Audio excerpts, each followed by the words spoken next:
2023년 7월 16일입니다. 오늘은 예레미야 5장 말씀을 통해서 하나님을 안다면서 멍에를 꺾고 결박을 끊고 라는 제목으로 말씀을 전하겠습니다.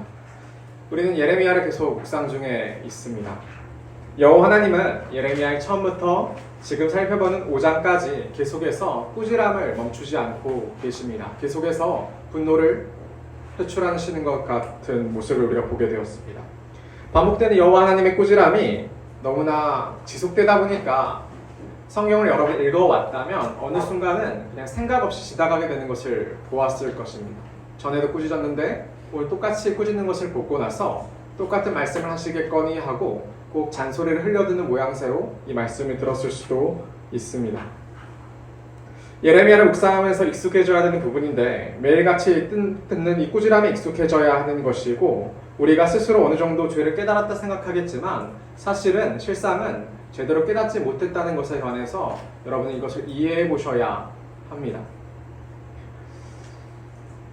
여러분은 진짜로 죄를 깨달았습니까? 여러분의 죄의 깊이가, 죄의 크기가, 죄의 무게가 정말로 구원과 무관하게 지옥의 심판을 받아야 하는 것이 마땅하다는 것을 여러분은 이제는 조금 이해하고 계십니까? 지난번에 우리 청년들과 볼링을 치러 갔습니다. 볼링을 치러 갔다가 민주와 대결하는 구도가 됐었는데 제가 압도적인 차이로 이겼던 것 같습니다. 또다시 오늘 아침에 민주가 무슨 이야기를 했냐면 다시 볼링을 치면 자기가 이길 수 있다는 듯한 이야기를 하게 되었습니다. 저는 어른으로서 민주에게 무엇을 가르쳐 줘야 되냐면 인생에는 넘지 못할 벽이 있다는 것에 관해서 가르쳐 줘야 되는 것이죠. 사람이 한 번 패배했을 때는 조금 더 이길 수 있을 것만 같고 승리할 수 있을 것만 같겠지만 사실은 그보다 더 밑바닥이 있다는 것에 관해서도 배워야 하는 것입니다. 그런데 죄라는 것은 이보다 훨씬 더 지독한 것입니다. 내가 무언가를 알고 있다고 생각하지만 사실은 실상은 그것에 관해 조금도 모르는 경우가 허다하기 때문입니다. 사람들은 많이들 예레미야의 말씀을 읽어가는 것을 어려워합니다. 그냥 읽어가긴 하겠지만 그 말씀 하나하나의 의미를 부여해서 집중하여 읽어내지 못합니다. 그냥 단순히 나를 혼내키는 잔소리쯤으로 듣고 그리고 오늘을 넘겨버리고 말 뿐입니다. 죄의 심각성에 대한 말씀을 예레미야 4장을 통해서 조금 이해해 보아야 되는데 4장 22절부터 제가 한번 읽어보겠습니다. 내 백성은 나를 알지 못하는 어리석은 자요 지각이 없는 미련한 자식이라.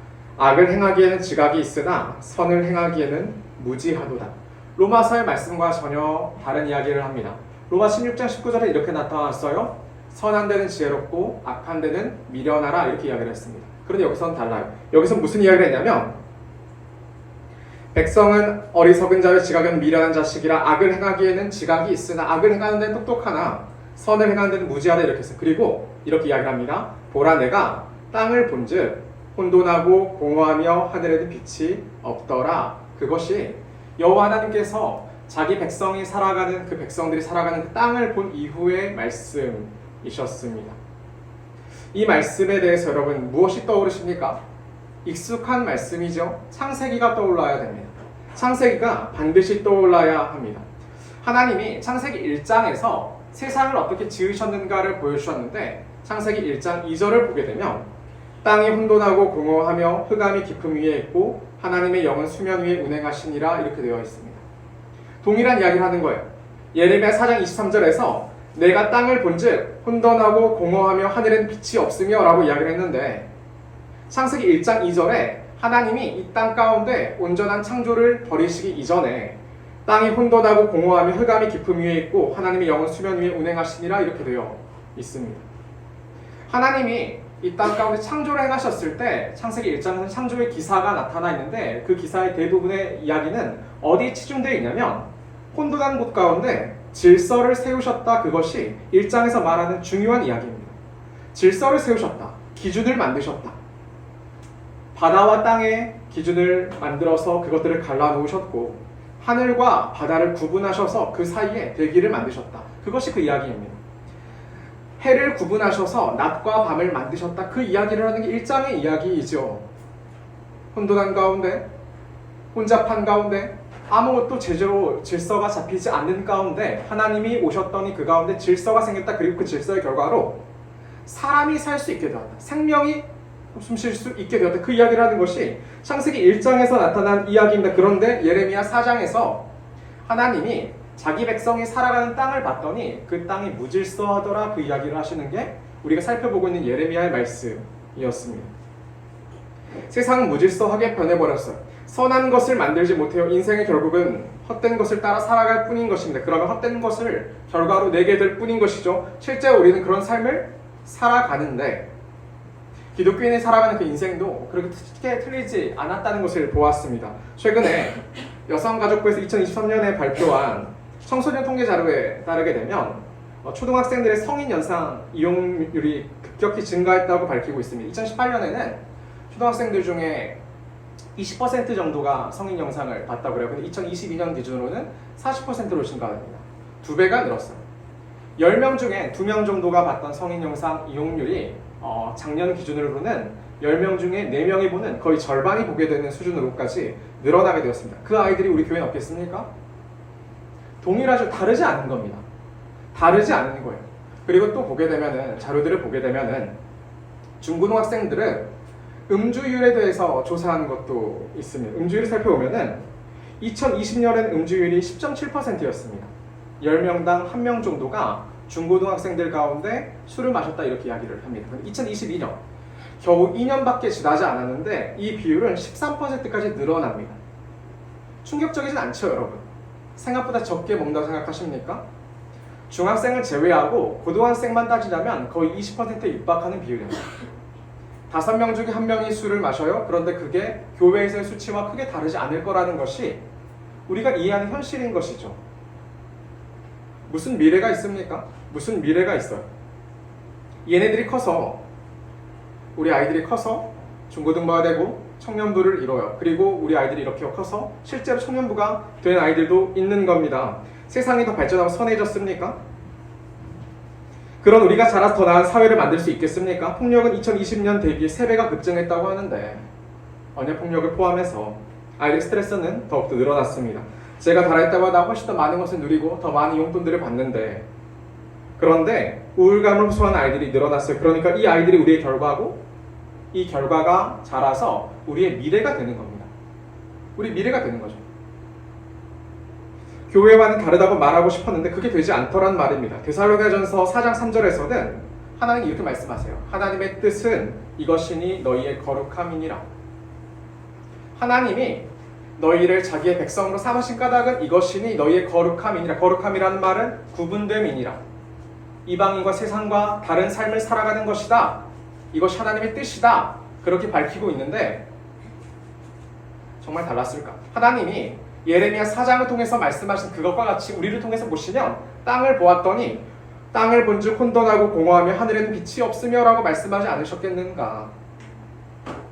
이 생각을 해보게 되는 겁니다. 하나님은 예레미야 선지자를 통해 예언하시기를 남유다가 멸망한 날이 되면 왕과 제사장들과 선지자들이 다 깜짝 놀랄 거라고 이야기하셨습니다. 다 깜짝 놀라게 될 거래요. 남유다의 멸망은 우리가 맞게 될 영원한 심판에 대한 예표인데 그날이 되면 모든 권위 있는 자들이 다 깜짝 놀라게 되는 겁니다. 왕이, 제사장들이, 선지자들이 다 놀라는 거예요. 교회를 따지면 어떻게 다 놀라게 되냐면 목사가, 장로가, 권사가, 집사가 다 놀라게 되는 겁니다. 어른들이 다 깜짝 놀라게 되는 거예요. 그리고 여호와께서 우리를 속이셨다고 그렇게 말할 겁니다. 구원을 주신다 하셔놓고 평안을 주신다 하셔놓고 삶의 기쁨이 있을 거라고 하셨는데 그런데 왜 이렇게 두려운 심판이 닥치느냐고 다 깜짝 놀라게 될 것이라고 이 예레미야 선지자를 통해서 그렇게 예언하고 있는데, 저는 생각해봐요. 우리가 하나님의 심판대 앞에 서게 되었을 때 우리는 무엇이라고 말할 수 있을까? 저는 정직히 가르쳐야 되는데, 정직히 말해야 되는데, 그리고 저 또한 말씀 앞에 정직히 서야 되는데 이렇게 이야기해요. 이는 그들이 가장 작은 자로부터 큰 자까지 다 탐욕을 부리며 선지자로부터 제사장까지 다 거짓을 행함이라. 그들이 내 백성의 상처를 가볍게 여기면서 말하기를 평강하다 평강하다 하나 평강이 없도다. 그렇게 살아가는 사람들이 괜찮다 괜찮다 말하지만 괜찮지 않더라. 그런데 그 이야기를 누가 하냐면 작은 자부터 큰 자까지 다 그렇게 은연중에 그렇게 여기고 있더라. 그리고 가르치는 자들이, 권위 있는 자들이 실제로 그것을 그렇게 가르치더라. 평강하다 평강하다 잘 될 거다. 믿음이 있다, 구원을 얻을 것이다. 그러나 그들 가운데 평안이 없더라. 예레미야 이야기입니다. 예레미야 이야기. 여러분 평강하지 않습니다. 평안하지 않아요. 그렇지 않습니다. 하나님을 떠난 우리의 삶에 평강은 있을 수가 없는 겁니다. 만족이 있을 수가 없는 겁니다. 평안이 없습니다. 평안하지 못해요. 오늘 우리 말씀을 통해서 계속해서 무엇을 계속 살필 거냐면 그럼 정말 우리는 믿는가 계속해서 살필 거예요. 지난주에 똑같이 살폈잖아요. 그럼 이번은 살필 거예요. 그 다음 주 살필 거예요. 우리는 정말로 믿고 있는 거예요.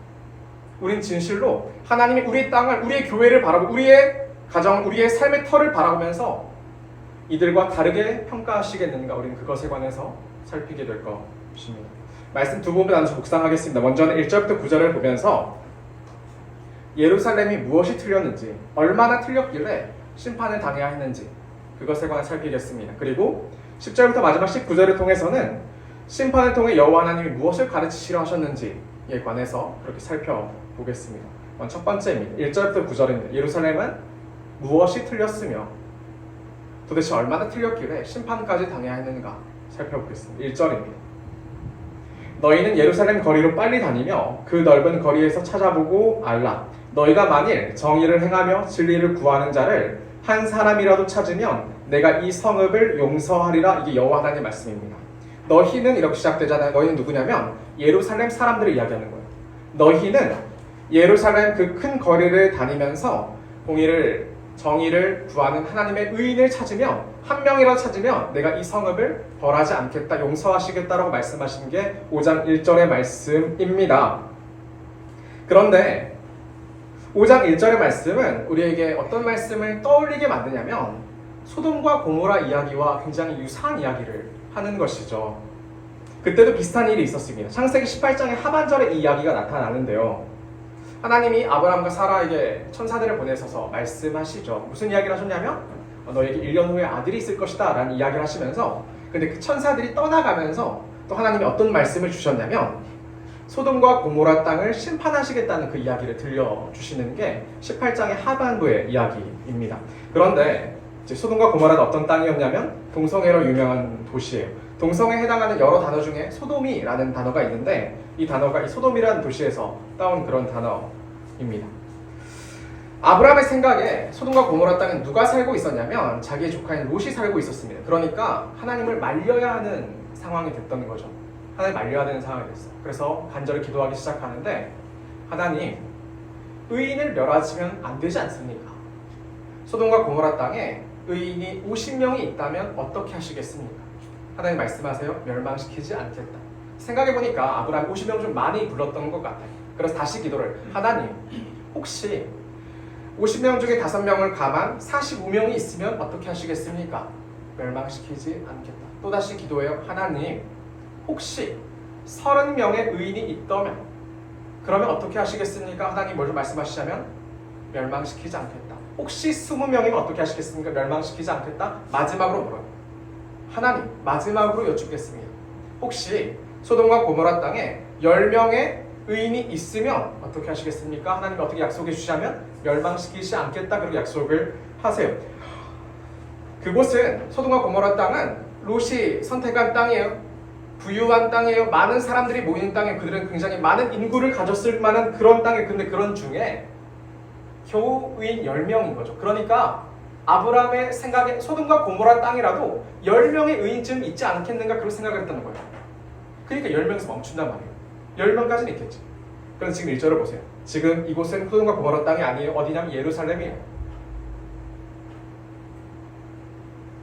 남유다 땅이라고 다 같은 곳이 아니에요. 남유다 땅에는 어쩌면 등급이 있는데 예루살렘에 가까울수록 더 경건한 유대인들이 살았던 것이 분명합니다.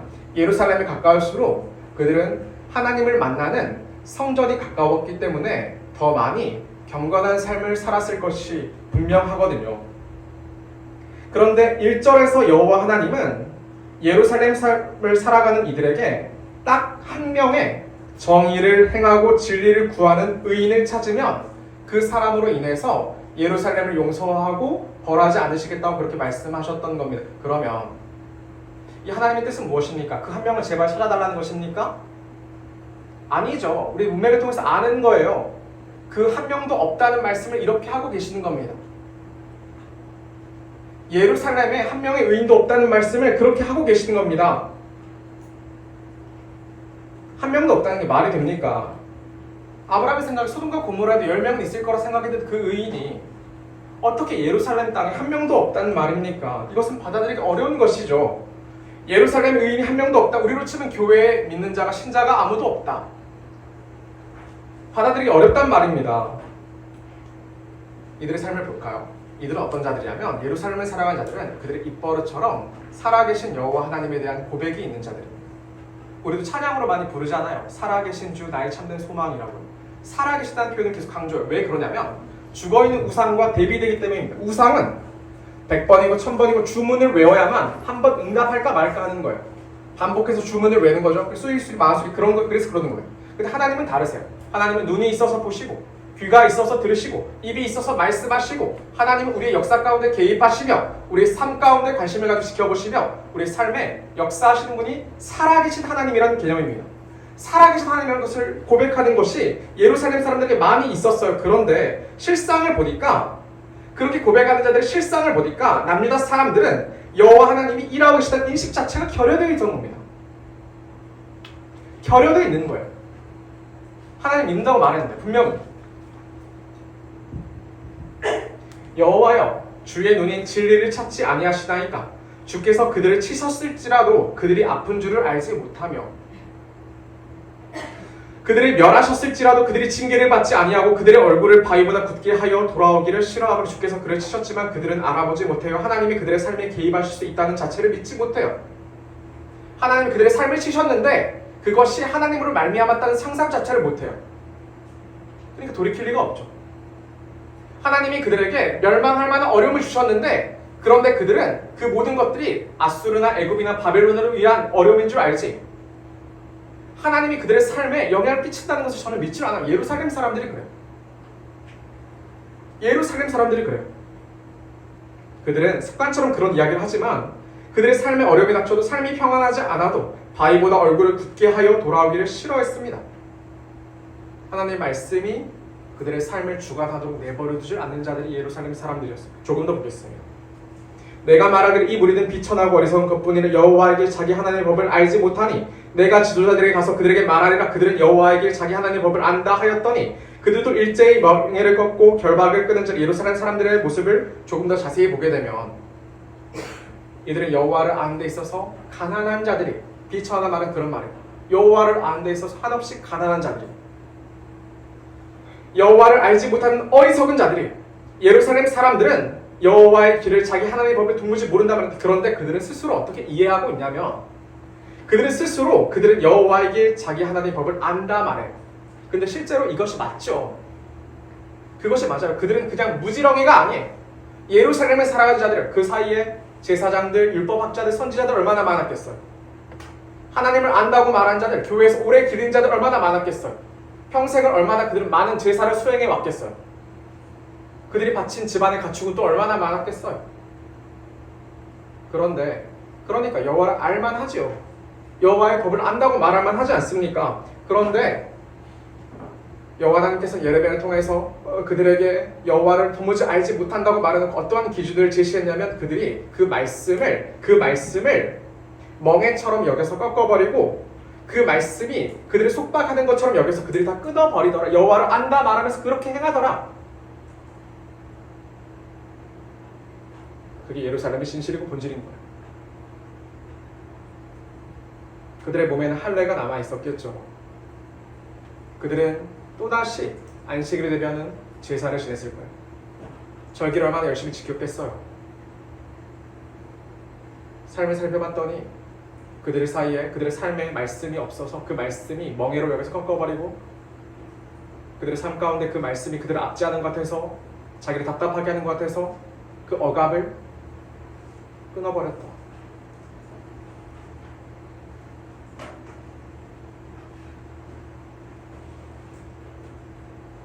청년 여러분 하나님 아십니까? 기도를 해볼 만큼 했고 성경을 배울 만큼 배웠습니까? 정말 압니까? 알아 선생이 되었고 직분을 맡고 역할을 감당하는 것입니까? 지금 둘로 갈렸습니다. 예레미야는 예루살렘 사람들이 하나님을 아는데 한없이 가난하고 어리석다고 했는데 예루살렘 사람들은 스스로 여호와의 길을 하나님의 법을 안다고 했습니다. 어떻게 이 둘의 판단이 달라질 수 있습니까? 여기서 5절은 분명히 말해요.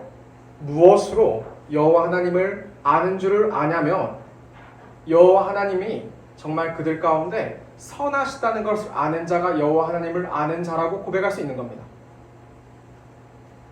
여호와 하나님이 그 말씀이 여러분을 정말로 인도하여 여러분을 보호한다는 것을 고백할 수 있는 자가 여호와 하나님을 안다고 말할 수 있는 겁니다. 여러분의 알량한 성경 지식들, 종교 경험들 아무것도 아닌 것이죠.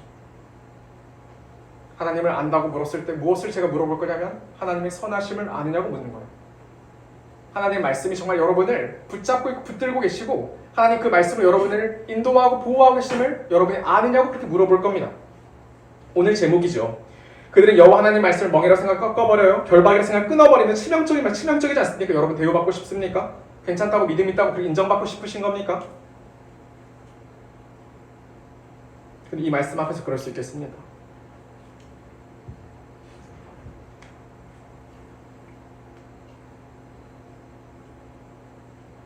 여호와의 법을 안다고 말했던 그들은 일제히 멍에를 꺾고 결박을 끊어냅니다.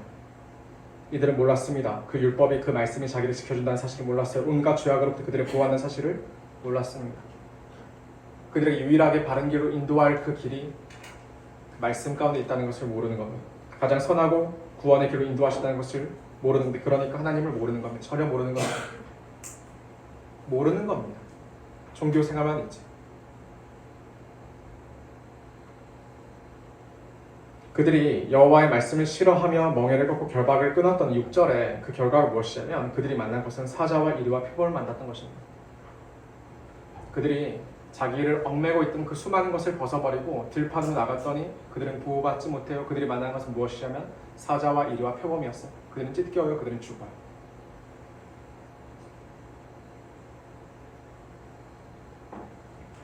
혹시 하나님을 믿고자 여러분 애쓰고 여러분의 모든 것을 다 바치지 않는 까닭이 여러분의 삶에 닥친 문제들이 더 커서 그런 겁니까? 그래서 여러분의 선택들이 직장의 학업이 아르바이트가 친구가 그 감정들이 더 앞서는 것인가요? 그렇지는 않을 겁니다. 풍요로울 때도 마찬가지였거든요. 문제가 없을 때도 마찬가지였습니다. 여호와 하나님이 자기 백성을 배불리 먹이셨더니 백성들이 가늠하며 창기의 집에 허다하게 모였다고 그렇게 이야기를 했습니다. 이 말씀은 단순한 성적인 문란만을 의미하는 것 아닙니다. 이방 우상들을 열렬히 섬기고자 하는 그런 모양을 가리키는 겁니다. 그들이 부유했더니 그들의 삶에 어떤 가능성을 보았더니 그들의 삶 가운데 더 나은 삶을 기대할 수 있게 되었더니 그들은 더욱더 열렬히 우상을 섬깁니다. 더욱더 열렬히 돈을 쫓고 더욱더 열렬히 그들이 성공할 수 있을 만한 그런 것들의 외적인 조건들을 찾아가는 것이죠. 하나님이 아니라. 그들은 두루 다니는 살찐 순말같이 각기 이웃의 아내를 따르며 소리 지른다. 예루살렘은 그러면서도 익숙하게 살아계신 하나님을 고백하고 하나님을 안다고 하나님의 법을 안다고 그렇게 이야기를 했습니다. 스스로 의인인 줄 알았어요. 심판이 없는 줄 안다. 그러니까. 그런데 정작 삶을 보는 겁니다. 여호와 하나님을 두려움이 없어요. 하나님 말씀을 존중함이 없어요. 우리는 우리의 풍요와 여유를 갖고 여호와를 더욱 찾기 힘쓰기보다는 삶에 풍요와 여유가 생겼던 여러분이 예배하는 것이 더 많아졌습니까? 하나님을 더욱더 찾아서 기도하는 자리에 더 많이 나오십니까? 그렇지 않은 것이죠. 그렇지 않은 것이죠. 지금은 시간이 없어서 못 나왔더니 시간이 있다고 여러분 그렇게 됩니까? 아닌 것이죠. 우리는 온갖 게으름과 피곤함과 쾌락을 따라 살고야 맙니다. 그러면서 언제나 여호와 하나님의 멍에를 꺾고 결박을 끊으려는 모습을 갖고 있어버리는 겁니다. 그래서 우리는 이 모습들을 보면서 이 예루살렘 사람들의 모습들을 보면서 우리의 삶과 비교해보는 겁니다. 우리는 다르겠는가? 하나님이 우리 교회를 보시면 다르게 말씀하시겠는가?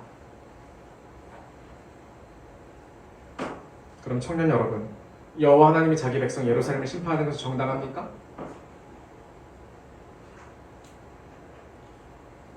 하나님은 지금 재판관의 위치에서 말씀하고 계시는 겁니다. 자기 백성을 향한 여호와 하나님의 고발이신 것이죠. 하나님은 물으셨습니다. 여호와의 말씀입니다. 내가 어찌 이 일들에 대하여 벌하지 아니하겠으며 내 마음이 이런 나라에 포박하지 않겠느냐? 너희라면 그럴 수 있느냐? 정말로 이렇게 벌어진 일들을 보면서 벌하지 않을 수 있느냐? 너희라면 그럴 수 있느냐? 너희라면 그 나라에 대해서 심판하지 않을 수 있느냐? 너희라면 그럴 수 있느냐? 내가 어떻게 이 일들을 벌하지 않을 수 있느냐? 이런 나라에 보복하지 않겠느냐? 여호와 하나님을 물으입니다. 저는 어릴 때 많이 혼났습니다. 학교에서는 그냥 혼났지만 집에서는 어머니는 저를 혼내셔놓고는 꼭 자기의 정당성을 물으셨습니다. 왜 혼나야 하는지 말씀하시고는 제가 생각하는 죄의 무게에 따라 몇 대를 맞을 것인가를 물으시죠. 제가 뭐라 대답하냐면 항상 한 대라고 대답했어요. 전 몰랐으니까. 죄의 무게를 모르니까요. 그런데 그때는 그럴 수 있어. 어리니까 그럴 수 있어요. 근데 어른은 달라야 되는 것이죠. 교회 생활을 적어도 20년 넘게 했으면 달라하는 것 아닙니까? 그런데도 여전히 내 죄에 대해서 너무나 관대하더란 말입니다. 그냥 죄가 아니에요. 하나님을 부정하는 삶인 거예요. 그 삶의 선택들이 방향들이 하나님을 두려워함도 없고 그 삶의 진로에 하나님이 고려되지 않아요.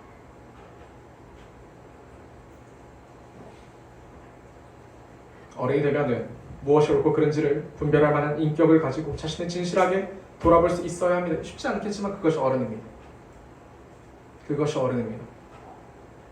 이스라엘은 여호와 하나님 지분 답해야만 했으면 우리가 서야 할 위치가 이 지분의 앞에 서게 되는 것입니다. 여호와 하나님의 심판은 정당합니까? 정당합니다. 마땅합니다. 여호와 하나님은 그 마땅함을 가지고 여호와 하나님과 무관한 자기 백성을 벌하시겠다고 하셨는데 그것은 정당한 것입니다. 이것이 우리가 다달아야 될 결론입니다. 사랑하는 청년 여러분, 우리가 이 첫째 단락을 함께 살펴보면서 죄를 돌아보는 시간을 가져야 했습니다. 여러분은 얼마나 죄를 돌아보았을까요? 주변이 여러분을 우쭈쭈 해줍니까? 괜찮다고 여러분 정도면 열심히 살고 있다고 그렇게 말해줍니까? 여러분의 부모님이 여러분이 괜찮다고 그렇게 용인해 주셨습니까? 여러분의 신앙에 대해서? 교회에서 여러분 칭찬하니까 봉사한다고? 사랑하니까 그랬겠죠? 그랬겠죠? 그런데 자칫 잘못하면 그 권위자들은 거짓말하는 자들이 되어버리고 맙니다. 평안하다, 평안하다 그렇게 외치는 자들이 되어버리고 맙니다. 하나님을 사랑하는 우리는 진실한 것을 마주쳐야 합니다. 그리고 우리도 또한 그 진실한 것을 마주칠 수 있도록 가르칠 수 있는 자들이 되어야 됩니다. 그것이 우리의 책임이에요. 진짜 믿음이 있느냐는, 진짜 하나님을 믿고 있느냐는 그 물음 앞에 진실이 서도록 가르쳐야만 했던 것이죠. 시간 지나면 세례주고, 시간 지나면 직분 달고, 봉사의 자리에 나가고 그런 게 아니라 많은 착각하면서 자기가 믿음이 있다고 주장합니다. 그게 익숙합니다. 나보다 별로 믿음이 없거나 나랑 비슷해 보이는 동료들이 다 믿음이 있는 척하니까 덩달아서 나도 그런 줄 압니다. 그런데 예루살렘에 살아가는 이들이 자신들이 다 의인인 줄 알고 구원을 받기에 합당한 줄 알았는데 하지만 하나님의 생각은 전혀 달랐습니다. 하나님은 그들의 본질을 드러내셨습니다. 그 본질은 무엇으로 증명되었냐면 그들의 삶의 모습으로 증명되더란 말입니다.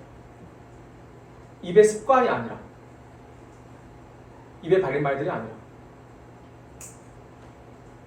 삶의 선택들을 보아합니다. 하나님을 두려워하며 존중하는 것을 통해서 압니다. 여러분, 주일이 아니라 주일도 제대로 지키지 못하는 사람들이 많지만 은연중에 어쩌면 너무나 대놓고 우리는 주중의 삶을 놓고 하나님 앞에 서야 합니다. 그런데 우리는 봤더니 우리 어떻게 결론을 맺었냐면 우리는 하나님의 말씀에 관하여 그것은 멍해라, 그것을 꺾어버리겠다, 그것은 우리 가운데 결박이라, 그것을 끊어버리겠다. 내가 교회 다닐 만큼 다녀봤더니 그래도 되더라.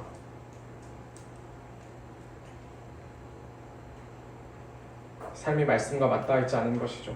그렇게 악한 생각을 해버리는 우리의 본질을 보는 겁니다. 그런데 또한 이것이 악하다는 사실을 발견해놓고도 이것을 수정할 생각조차 하지 않고 무감각하게 바라보는 우리 자신을 마주하는 것입니다.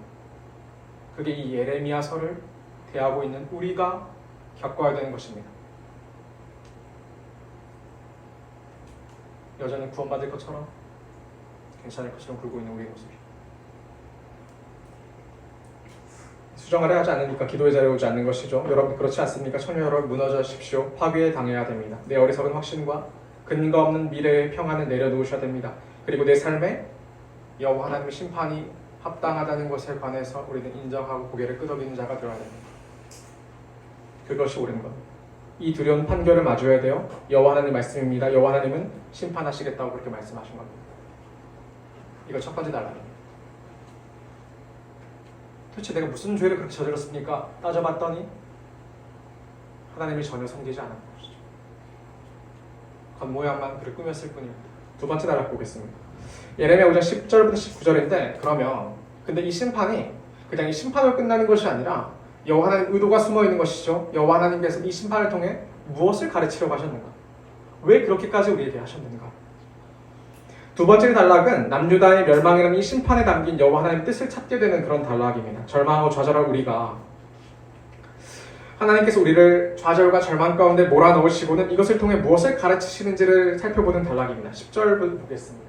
너희는 그 성벽에 올라가 무너뜨리되 다 무너뜨리지 말고 그 가지만 꺾어버리라. 여호와의 것이 아님이니라. 10절에 여기서 하나님의 명령이 나타나는데 이 명령은 자기 포도원을 향한 명령입니다.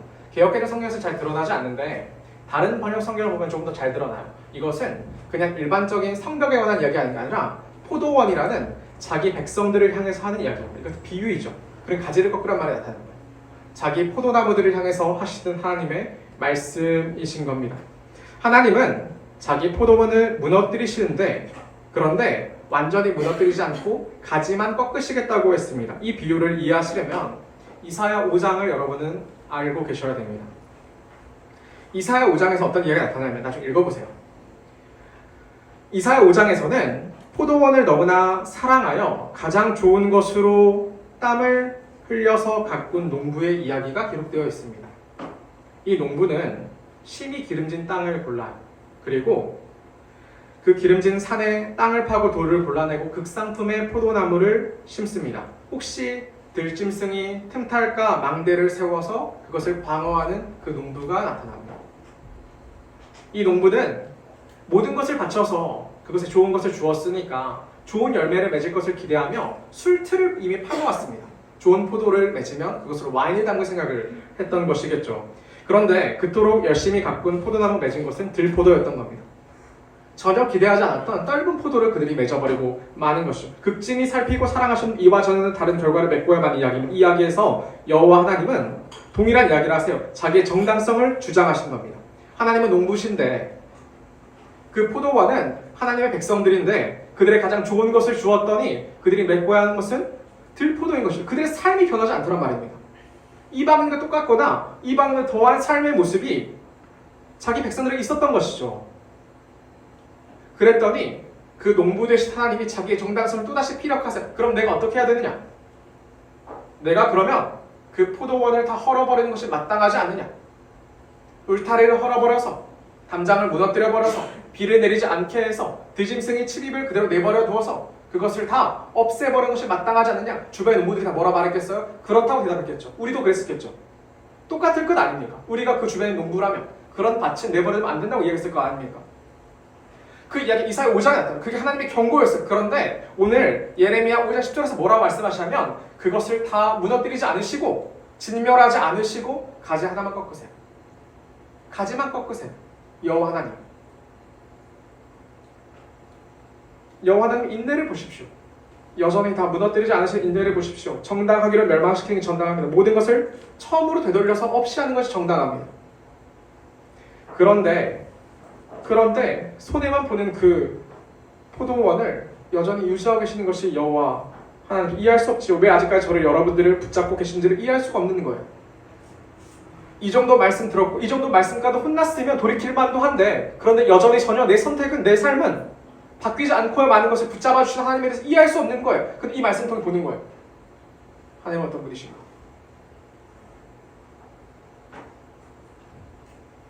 하나님은 그런데도 가지를 꺾으셨어요. 왜 그러셨냐면 가르치시는 겁니다. 얼마나 심각하신지에 대해서 죄가 그 무게가 그 두려움이 우리가 맺고 있는 하나님을 떠나버린 그 삶의 열매들이 얼마나 심각하신 것인가에 대해서 하나님은 가르치셔야 했던 겁니다. 자기 백성을 꺾어서라도. 여호와 하나님 선하십니다. 저는 여호와 하나님 말씀을 보고서야 선하다는 것이 무엇인지를 깨닫습니다. 완전히 뽑혀야 되는데 가치만 꺾으시는 여호와 하나님을 보았으니까요. 의인이 하나도 없는데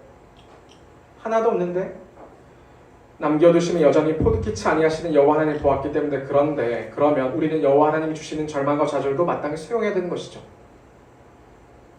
여러분이 예레미야를 묵상하면서 철저히 망가지고 철저히 엎드리고 철저히 겸손해져야 되는 것이죠. 그런데 여전히 우리 마음속에 자기 방어하는 기제가 있어서 나는 안 그런 줄 알고 내가 아니라 다른 애가 그런 줄 알고 적용도 남을 향하고 내 적용이 처절하지 않고 깊이 있게 내 죄를 자복하지 못하고 그래서는 안 되는 겁니다. 내가 철저히 틀렸으면 자복하고 겸손해 옳았으면 하나님이 꺾으실 때는 꺾여야 되는 겁니다. 선하신 분이시니까. 보십시오. 꺾어야만 했던 예루살렘 모습을 볼 겁니다. 왜 꺾어야만 했는가? 그들이 여호와를 인정하지 아니한 말하기를 여호와께서는 계시지 아니하니 재앙이 우리에게 임하지 아니할 것이 우리가 칼과 길그를 보지 아니할 것이며 선지자들은 바람이라 말씀이 그들의 속에 있지 아니한즉 그같이 그들이 당하리라 하느니라. 여호와 하나님은 예루살렘의 여호와를 인정하지 않는다 했습니다. 그들은 여호와께서 계시지 않는다고 생각해요. 그래서 여호와의 말씀을 따라 살지 않더라도 그들의 삶에 아무런 문제가 없을 거라고 확신해요.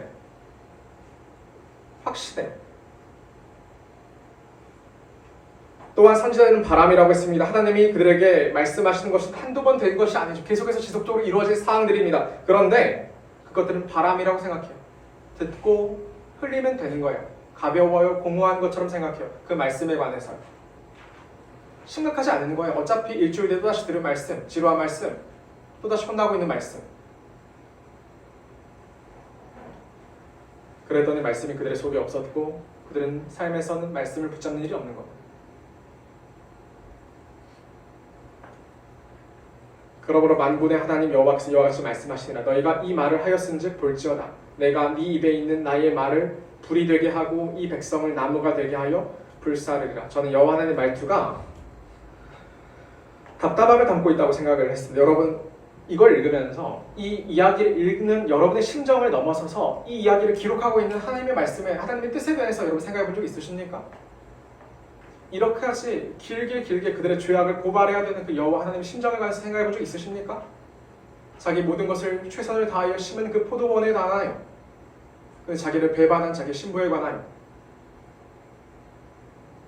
여호와 하나님 도대체 무슨 생각으로 이 글을 쓰고 계신 겁니까? 예레미야 말씀하신 여호와 하나님 그토록 사랑을 베풀었던 자기 백성이 자기를 떠나서 버렸고 쉽게 취급해버린 현재에 이르러서 여전히 그들을 구원하시고자 예레미야를 통해서 말씀하신 여호와 하나님 보십시오. 이 말씀에 통쾌함이 담겨 있습니까? 여러분 심판하시겠다고? 이 말씀이 그렇답니까? 아닌 것 같습니다. 지지부진해요. 답답해요. 그러니까 이렇게 계속 똑같은 말이 이어지는 것처럼 느껴지는 겁니다. 답답한 것이죠. 저는 이렇게 하나하나 말씀하시는 하나님을 보면서 그 심정을 생각해 봅니다. 너무 답답하고 어려울 것 같아요. 사랑했던 백성들이 하나님을 부정하는 그 삶을 지켜보면서 그런데 그들은 자기 삶이 틀린 줄 모르고 그런데 그런 우리가 자라 직분자가 되고 선지자가 되고 왕이 되고 권위 있는 자가 되고 그러면서 우리가 예루살렘에 이루었다고 다 구원에 이를 것처럼 평강을 외치고 답답한 건 아닙니까?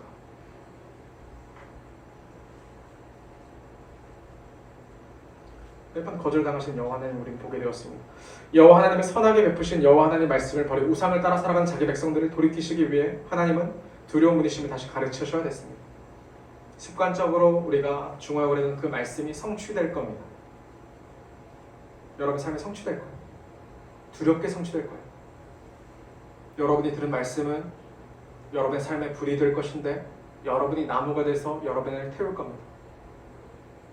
두려운 것이 될 겁니다. 무력하고 무능하게 생각했던 그 말씀들이 여러분을 태울 겁니다. 그 여호와 하나님의 말씀입니다.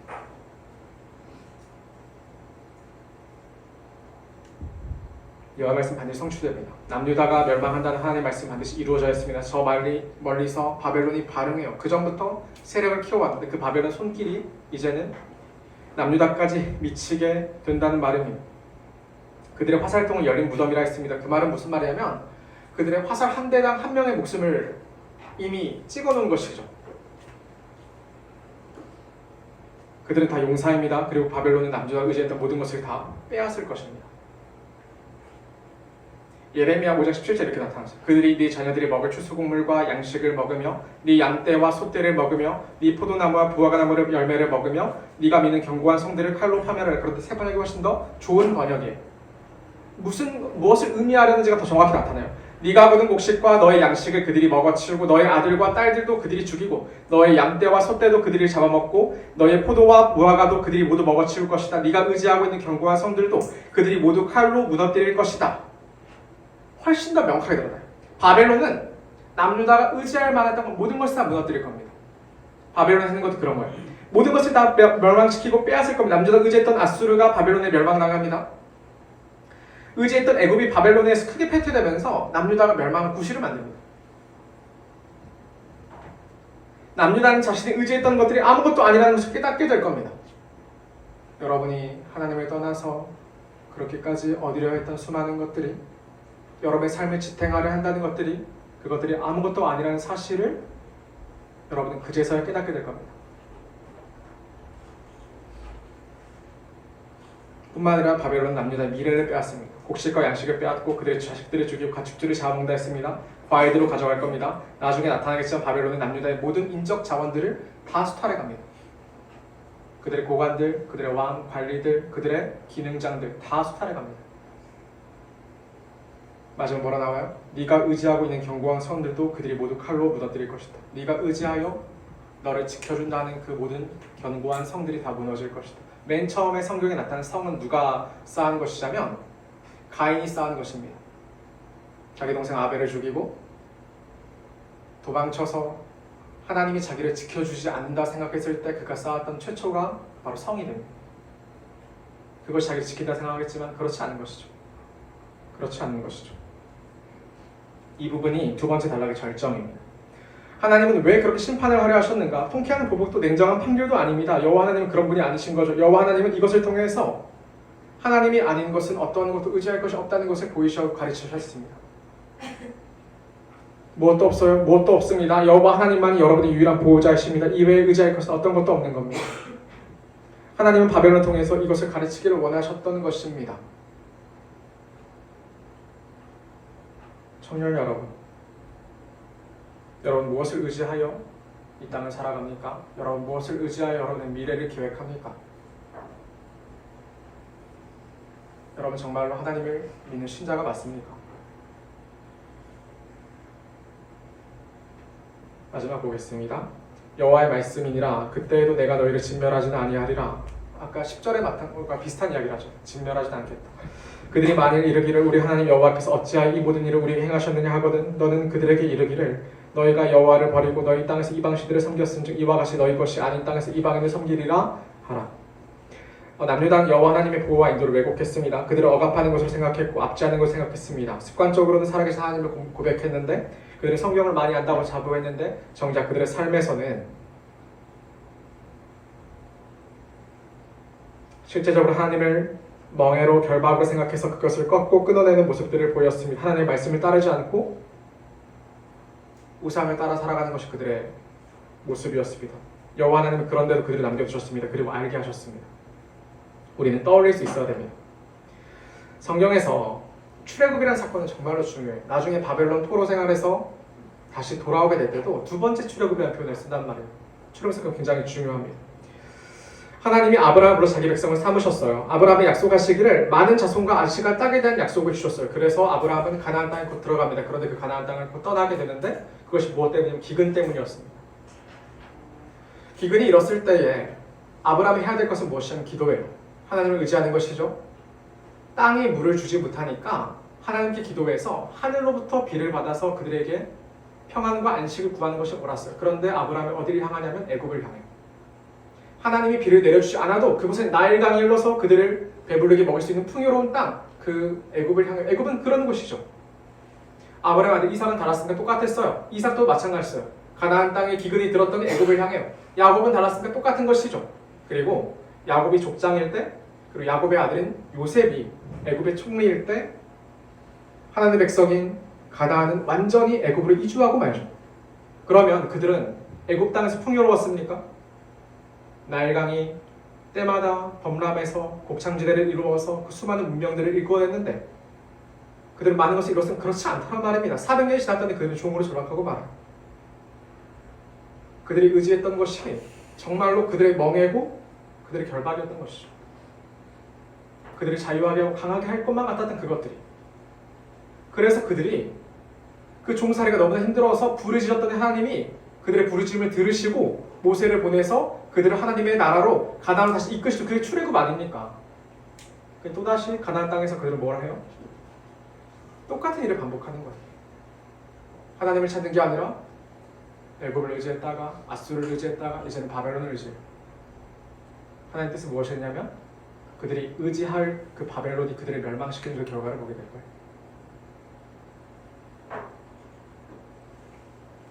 하나님의 심판을 통해 우리는 배우는 겁니다. 우리가 죽기 이전의 심판은 징벌은 최후의 심판이 아닌 거죠. 피를 통한 하나님의 가르침인 것입니다. 우리에게 베풀어진 하나님의 사랑인 것입니다. 우리에게 또다시 주어지는 두 번째 유월절인 겁니다. 구원의 기회인 것이죠. 사랑하는 청년 여러분, 하나님을 따르지 않는 삶에 평안이 없습니다. 그건 안정이 없는 거예요. 불안해하고 어려워야 되는 거예요. 우리가 그럴 때 삶이 참 어려울 때 그래서 만족하지 못하니까 사실 교회 나온 사람들은 그렇게 대단한 사람들이 많이 없어요. 삶이 만족되면 뭐하러 교회 나옵니까? 그렇지 않은 거죠. 삶의 어려움들을 다 겪고 있는 것이죠. 누구는 아프고 누구는 가난하고 누구는 삶이 어렵고 누구는 관계가 끊어지고 그런데 그것들 가운데 원망하고 불평하고 교회에 나오는 게 아니라 세상은 원래 다 그런데 그런 자를 위해 죽으시고 그런 자를 위해 자기 모든 것을 내어주셔서 구원하시는 분이 하나님이시라는 걸 믿어서 이곳에 오는 겁니다. 교회인 것이. 말씀 정리하겠습니다. 사랑하는 청년 여러분, 성경은 우리 삶을 진단하는 통로가 됩니다. 성경은 우리의 눈을 새롭게 만들어 개안하게 만들어요. 우리가 예레미야를 통해서 우리의 죄를 훨씬 더 정확하게 직시할 수 있어야 되는 거예요. 그냥 죄인이다 그런 개념이 아닌 거예요. 죄의 결과에 따라서 우리의 분명한 시야를 가질 수 있어요. 사장 말씀 봤는데 보라 내가 땅을 본즉 혼돈하고 공허하며 하늘에는 빛이 없으며 그것이 우리가 살아가는 일상이었습니다.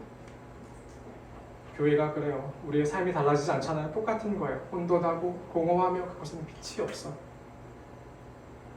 그것은 생명이 꼽힐 수가 없는 거예요.